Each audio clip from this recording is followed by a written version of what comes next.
নারী ক্রিকেটারদের সঙ্গে প্রশ্নবিদ্ধ আচরণের পর এবার উঠে এলো মঞ্জুরুল ইসলামের ফিক্সিং কর্মকাণ্ড।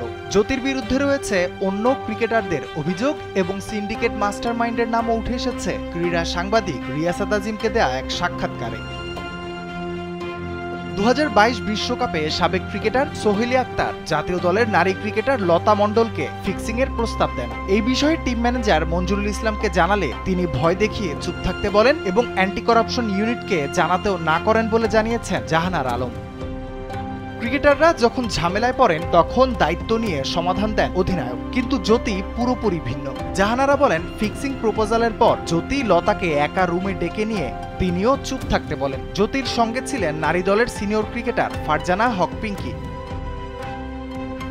ক্রিকেটারদের সঙ্গে জ্যোতির আচরণ এতটাই বাজে যে সেই কথা মুখে বলতে পারেননি মুর্শিদা। জাহানারার অভিযোগের পর এবার জ্যোতির বিরুদ্ধে তার আচরণ নিয়ে মুখ খুললেন মুর্শিদা। তিনি অভিযোগ করেছেন, মাঠে মুর্শিদার বাবা মায়ের নাম তুলে গালি দিয়েছিলেন জ্যোতি।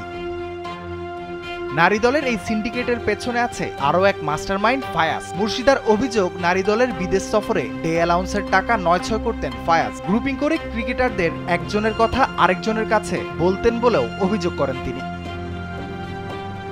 এত কিছুর পরও কি চুপ থাকবে ক্রিকেট বোর্ড? যেই অপরাধের দায়ে সাকিব আল হাসান শাস্তি পেয়েছিলেন আইসিসি থেকে, একই দায়ে মঞ্জুরুল ও জ্যোতি গংরা কেন শাস্তি পাবেন না? এমন কাণ্ডের পর বিসিবি নজর এড়িয়ে গেলে আইসিসির কাঠগড়ায় প্রশ্নবিদ্ধ হবে দেশের ক্রিকেট। রাফিউল ইসলাম রাতুল, কালবেলা।